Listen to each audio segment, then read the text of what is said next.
Sir, कल ख्वाजा आसिफ साहब ने एक ट्वीट किया है और उसके बाद से एक हलचल सी मच गई है। ब्यूरोक्रेसी सर साहब दूसरे ममालिक में उन्होंने अपने डेरे जमाए हुए हैं, दोगलापन क्या कहेंगे इस हवाले से? दोहरी शहरियत भी है, दोगलापन भी है, हुक्मरानी यहाँ पर है और आपके घर जो हैं वो पुर्तगाल में है। अच्छा, ये तो उन्होंने एक कह लें, मैं समझता हूँ कि खबर दी है। ये खबर तो वैसे वजीर इत्तलात को देनी चाहिए या कोई, वैसे तो खबर कोई भी दे सकता है जी, लेकिन है एक बड़ी दिलचस्प बात कि वो खुद भी हुकूमत का हिस्सा हैं और एक बड़ी अहम वजारत है उनके पास, और अभी भी सिर्फ खबर ही दे रहे हैं। और खबर दे रहे हैं। लेकिन मेरा एक मौक़िफ़ है कि ये भी उनका इस कौम पे एहसान है। कोई और बात नहीं कर रहा, किसी ने नहीं की, वो वजीर दिफा हैं और उन्होंने की है, तो कहीं ना कहीं से उनको इस पे सपोर्ट भी होगी। जो दिफा के मामलात हैं और जिन इदारों के साथ ताल्लुक होता है दिफा का, यकीनन इसलिए मुझे अच्छा इसलिए लग रहा है कि फिर अब एक चीज़ हाईलाइट हुई है, तो फिर अब इस पे कोई एक्शन होने का इम्कान भी है।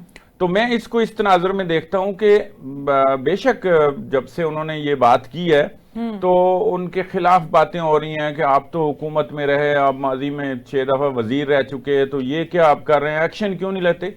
देखें, एक्शन उनका काम नहीं है, एक्शन फिर दीगर इदारों का काम है।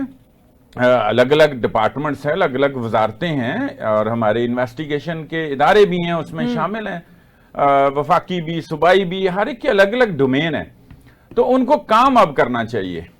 अगर तो वो उन्होंने ये कहा आधी ब्यूरोक्रेसी, उन्होंने लफ्ज लिखा है, और आधी ब्यूरोक्रेसी में वो जो ग्रेड 19 से ऊपर के लोग, खास तौर पे जो एलीट क्लास भी और एलीट ब्यूरोक्रेसी भी समझी जाती है, उन्होंने उस पे ये कह लें वार किया और है दुरुस्त, इसमें शक कोई नहीं है। वैसे अगर सियासी पॉइंट स्कोरिंग करनी हो तो फिर खाली एक बयान दे देना, ट्वीट कर देना, और दूसरी तरफ से भी ये कर देना। माजी में 2020 में इसी तरह की कोई खान साहब ने कोई बात की थी कि ये ब्यूरोक्रेसी को लगाम देनी पड़ेगी, ये करप्ट है, क्योंकि ब्यूरोक्रेसी नहीं काम करने दे रही होती, फाइलों के चक्रों में उलझाए रखती है, तो बड़ा जो है ना उनको मतलब खींच के रखना पड़ता है। शहबाज शरीफ ने यही काम किया था, सुबह 8 बजे ब्यूरोक्रेसी के ऑफिस में मुख्तलिफ में चले जाते होते थे, जो नहीं बैठा होता था, काम नहीं करने देते या कर रहे होते थे, वो उनको नाहल भी कर देते थे और बरतरफ भी कर देते थे।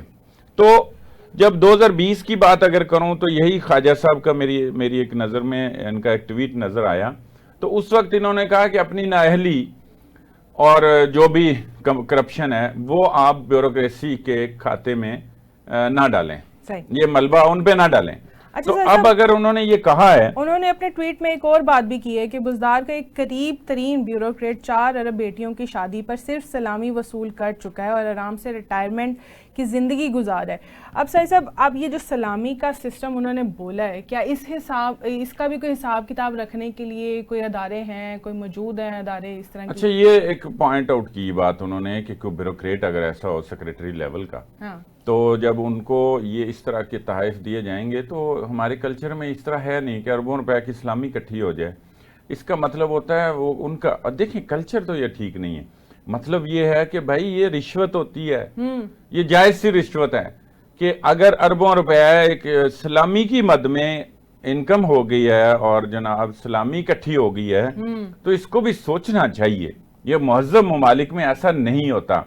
जब कोई बंदा किसी ओहदे पे है, पोस्ट कोई उसके पास है, वो सरकारी है या वो हुकूमती है, तो बनता तो ये है। देखें, मिसालें भी हैं, मैं आपको तो मुझे सैयद मुनव्वर हसन हैं याद अच्छी तरह, उनके बेटे की शादी थी, उनको जो कुछ मिला तो एक अपनी जितनी भी इस्लामियाँ थी उन्होंने जमात इस्लामी के बैतुल माल में जमा करा दी थी कि, और ये कहा कि ये जो इस्लामियाँ है ना, ये मुनव्वर हसन की नहीं है, ये अमीर जमात इस्लामी के नाम पे और उसको मिली हैं। अच्छा, तो ये जो है ना बैतुल माल में जमा हो।